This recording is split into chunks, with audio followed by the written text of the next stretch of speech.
नमस्कार साथियों, मैं Sushil Kumar accountant Indian railway आप सबका सुशील बटेसर यूट्यूब चैनल पर स्वागत करता हूं। आज हम बात करेंगे आरआरबी टेक्नीशियन 2025 में जो वैकेंसी आई है उसमें फिटर पोस्ट के लिए आपके पास टोटल 10 तरह की पोस्ट है और कुल वैकेंसी 3751 है। तो आपको कैसे पोस्ट प्रेफरेंस देनी है कि आपकी सैलरी के अकॉर्डिंग देनी है या प्रमोशन के अकॉर्डिंग देनी है या घर के पास नौकरी चाहिए तो किस पोस्ट को आप प्रेफरेंस में ऊपर रखें, ये सब हम डिटेल में जानने वाले हैं। थोड़ा वीडियो लंबा हो सकता है। यदि आप मेरे चैनल पर नए हो तो चैनल को सब्सक्राइब कर लें, जिसका एक फायदा तो ये है कि मैं डेली करंट अफेयर का एक शॉर्ट्स अपने चैनल पर अपलोड करता हूं जो आपकी तैयारी में आपकी मदद करता है। इसके अलावा आप मेरे चैनल पर विजिट करके सभी रेलवे जॉब, चाहे टेक्नीशियन हो, ग्रुप डी हो या एनटीपीसी हो, सभी की जॉब प्रोफाइल देख सकते हो। रेल से जुड़ी हुई अन्य जानकारियां भी प्राप्त कर सकते हो। अभी हम बात करेंगे इस वीडियो में कि टोटल कितनी पोस्ट है, उसमें कितनी वैकेंसियां हैं, जॉब प्रोफाइल क्या रहने वाली है, मेडिकल हमारा अलग अलग पोस्ट के लिए अलग अलग मेडिकल होगा, पोस्टिंग प्लेस कहाँ होगा, प्रमोशन आपका कैसे रहेगा किस पोस्ट पर, और लास्ट में बताऊंगा कि प्रेफरेंस आपको कैसे देनी है पोस्ट प्रेफरेंस, और सैलरी कितनी, मिनिमम सैलरी आपकी ग्रेड टेक्नीशियन 3 की कितनी रहने वाली है फिटर के लिए। तो सबसे पहले स्टार्ट करते हैं टोटल पोस्ट से। तो जो फिटर ट्रेड है इसमें आप देख रहे हो मैंने यहाँ हाईलाइट करके दिखाया है। सबसे पहले जैसे ट्रैक मशीन है, यहाँ आप देखोगे ऊपर 2 नंबर कैटेगरी के अंदर ये वाली, फिर ब्रिज वाली है, फिर सीएनडब्ल्यू, फिर डीजल मैकेनिकल हो गया, डीजल टीआरएस हो गया, ईएमयू हो गया, फिटर हो गया, फिर डीजल मैकेनिकल वर्कशॉप हो गया, फिर फिटर की अलग से ये तो पोस्ट रहती है, फिर मैकेनिकल पीयू है। इन सभी 10 तरह की पोस्ट है। इन 10 की 10 में आप अप्लाई कर सकते हो, यानी पोस्ट प्रेफरेंस दे सकते हो। टोटल वैकेंसी 3751 है। कैटेगरी की बात करूं तो फिटर के लिए कैटेगरी आप देखोगे कैटेगरी नंबर 2, 4, 5, 7, 8, 11, 12, 20, 23 और 25, 10 तरह की आपकी ये पोस्ट मैंने यहाँ हाईलाइट भी कर रखी है।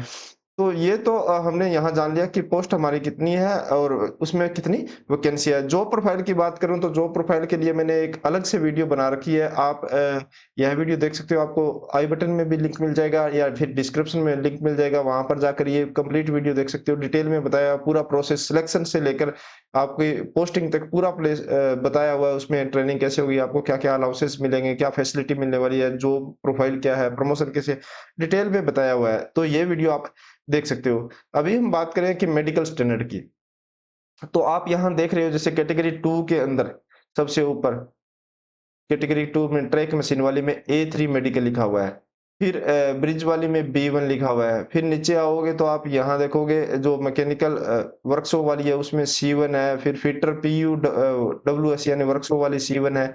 तो 3 तरह की मेडिकल कैटेगरियां हैं, A3, B1 और C1। A3 के लिए तो सभी पोस्ट एलिजिबल है। A3 वाले मेडिकल, जिनका A3 मेडिकल है वो 3751 पोस्ट के लिए एलिजिबल है। जिनका B1 मेडिकल है वो 3728 पोस्ट के लिए एलिजिबल है, और जिनका C1 मेडिकल है वो 2529 वैकेंसी के लिए एलिजिबल है। यानी अपने पहले आपको मेडिकल स्टैंडर्ड आपका पता होना चाहिए कि आपका मेडिकल स्टैंडर्ड क्या है, उसके अकॉर्डिंग ही आप पोस्ट प्रेफरेंस देना। जिनका मेडिकल स्टैंडर्ड C1 है तो वो A3 और B1 के मेडिकल जो कैटेगरी वाली पोस्ट है उसका प्रेफरेंस ना ही दे तो अच्छा है, और जिनका B1 है तो B1 वाला C1 की दे सकता है, और A3 वाला सभी पोस्ट के लिए प्रेफरेंस दे सकता है। तो A1, A3, B1 और C1 में क्या-क्या डिफरेंस है हम यहाँ थोड़ा-सा जान लेते हैं। कि जो A3 होता है, A3 में आपकी 6/9 होनी चाहिए विद और विदाउट ग्लासेस। जो ग्लासेस होते हैं वो 2D से अधिक नहीं होना चाहिए। नियर विजन भी 0.6 होना चाहिए, और इसमें आपका कलर विजन टेस्ट भी होगा, यानी कलर ब्लाइंडनेस टेस्ट भी होगा, बाइनोकुलर विजन टेस्ट होगा, नाइट विजन टेस्ट होगा, मायोपिक विजन टेस्ट होगा। B1 और A3 में इतना ही डिफरेंस है कि आपका जो पावर का ग्लास पावर लगा हुआ है वो 4D तक यहाँ हो सकता है। यहाँ 2D तक का, यहाँ 4D तक होगा। बाकी यहाँ भी कलर विजन टेस्ट होगा, बाइनोकुलर विजन टेस्ट होगा, नाइट विजन टेस्ट होगा। बाकी यहाँ 6/12 तक भी एलिजिबल है।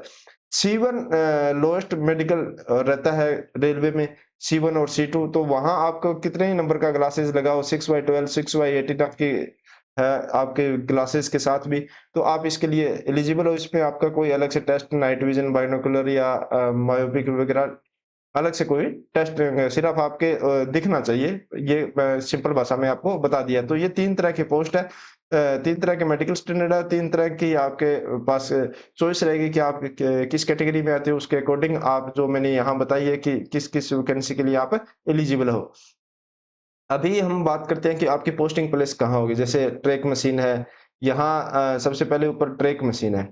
ट्रैक मशीन की पोस्टिंग प्लेस कोई फिक्स नहीं होती सब, क्योंकि वो जो ट्रैक पे मशीन रहती है तो आपके जो हेडक्वार्टर में एक हेडक्वार्टर रहता है, हेडक्वार्टर में जितने भी ट्रैक बने हुए हैं, ट्रैक पर जहाँ मशीन रहती है वहाँ आपकी पोस्टिंग रहती है। इसमें थोड़ा रोस्टर में होता है, जैसे आपने 10 दिन ड्यूटी कर ली तो आपको 7 दिन रेस्ट रेस्ट मिल जाएगा।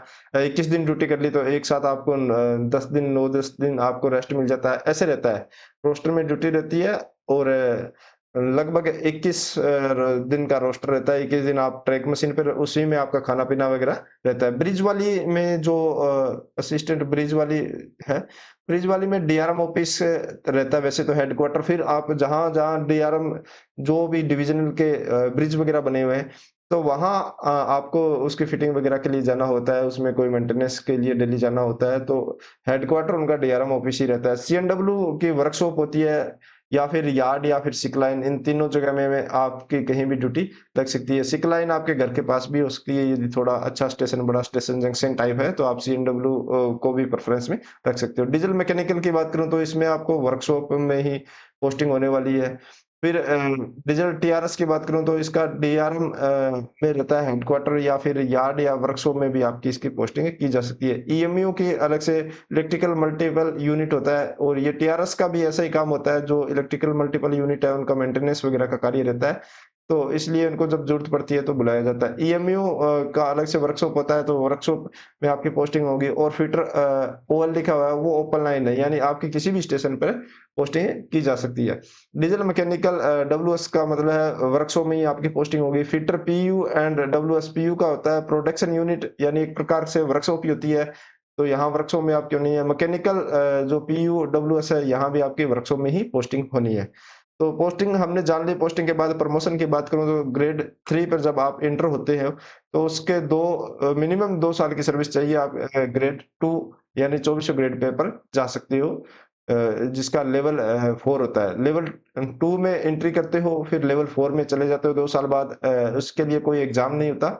आपका सिर्फ वाइवा टेस्ट वगैरह होता है जो आपका सीनियर लेता है, उसके बाद आपको प्रमोट कर दिया जाता है। बाकी ये आपके डिवीज़न पर भी डिपेंड करता है कि किसी-किसी में 3 साल भी लग सकते हैं, 4 साल भी लग सकते हैं, मिनिमम 2 साल ही यहाँ लगते हैं।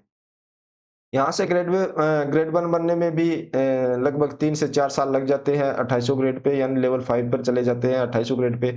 यहाँ तक प्रमोशन में कोई दिक्कत नहीं आती। यहाँ आप 5 से 6 साल में आसानी से ग्रेड 1 2800 ग्रेड पे तक पहुँच जाते हो। उसके बाद एमसीएम और जेईई, यानी जेईई तो आप सिर्फ एग्ज़ाम देके बन सकते हो, पहले आपको एमसीएम बनना होगा। एमसीएम 4200 ग्रेड पे रहता है। काम इनका लगभग सेम ही रहता है।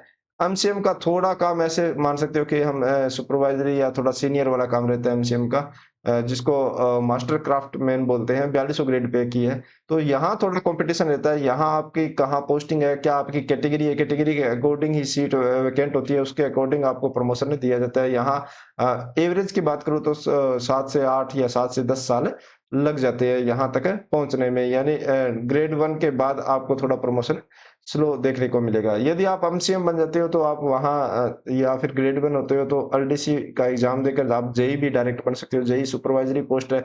जेईई बनने के बाद आप 2 से 3 साल के अंदर एसएससी बन सकते हो 4600 ग्रेड पे तक। एसएससी का भी अब सर्कुलर आ गया कि 4600 से फिर 4800 मिल जाएगा और 4800 से के 4 साल बाद आपको 5400 ग्रेड पे मिल जाएगा, यानी 5400 ग्रेड पे तक आसानी से जा सकते हो। तो प्रमोशन को मैंने यहाँ डिटेल में आपको बता दिया। बाकी आप प्रमोशन के अकॉर्डिंग देखोगे कि किस पोस्ट में या जो कैटेगरियाँ हमने डिसाइड की है फिटर के लिए, तो किस कैटेगरी में अपना ज़्यादा प्रमोशन होने वाला है। तो जो कैटेगरी नंबर 23 थी, जो फिटर पीयू एंड डब्ल्यूएस वाली थी, उसमें आपको थोड़ा फास्ट प्रमोशन देखने को मिलेगा। उसके 2 नंबर पे देखूँ तो मैकेनिकल पीयू डब्ल्यूएस वाली में भी ठीक-ठाक प्रमोशन 2 साल बाद प्रमोशन आपका हो जाएगा। डीजल मैकेनिकल वर्कशॉप में भी 2 साल में हो जाएगा। सीएनडब्ल्यू में भी 2 से 3 साल के बीच में प्रमोशन हो जाता है। फिर डीजल मैकेनिकल में भी लगभग 3 साल के आसपास प्रमोशन हो जाता है। इलेक्ट्रिकल टीआरएस और ईएमयू में भी लगभग 3 से साढ़े 3 साल के बाद आपका पहला प्रमोशन हो जाता है। ब्रिज में थोड़ा प्रमोशन स्लो है। ट्रैक मशीन पे भी आपको प्रमोशन थोड़ा स्लो देखने को मिलेगा और ओपन लाइन में भी आपको प्रमोशन स्लो देखने को मिलेगा।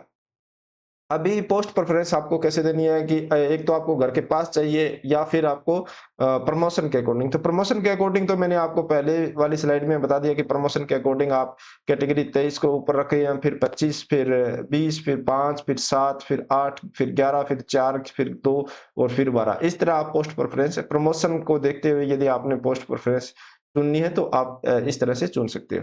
फिर यदि आपको घर के पास पोस्टिंग चाहिए कि मुझे तो घर के पास चाहिए, प्रमोशन से मुझे कोई लेना-देना नहीं है, तो आप इस अकॉर्डिंग जा सकते हो कि ओपन लाइन में आपको घर के पास छोटे स्टेशन पे भी पोस्टिंग मिल सकती है यदि आपने होम डिवीज़न से अप्लाई किया है। तो सीएनडब्ल्यू बेस्ट चॉइस रहेगी, आप सीएनडब्ल्यू में भी जा सकते हो क्योंकि घर के पास नियरेस्ट आपके बड़ा जंक्शन है, तो आपकी सीएनडब्ल्यू यार्ड में, सिक लाइन में भी लगाई जा सकती है। फिर ट्रैक मशीन पे भी यदि आपके घर के पास ट्रैक है तो आप उस पे भी आपकी ड्यूटी आ सकती है। ट्रैक मशीन को आप 3 नंबर पे रख सकते हो। फिर इलेक्ट्रिकल टीआरएस और ईएमयू को भी आप प्रेफ़रेंस के अकॉर्डिंग 4 और 5 पे रख सकते हो। फिर ब्रिज वाली वैकेंसी को आप 4 नंबर पे 6 नंबर पे रख सकते हो।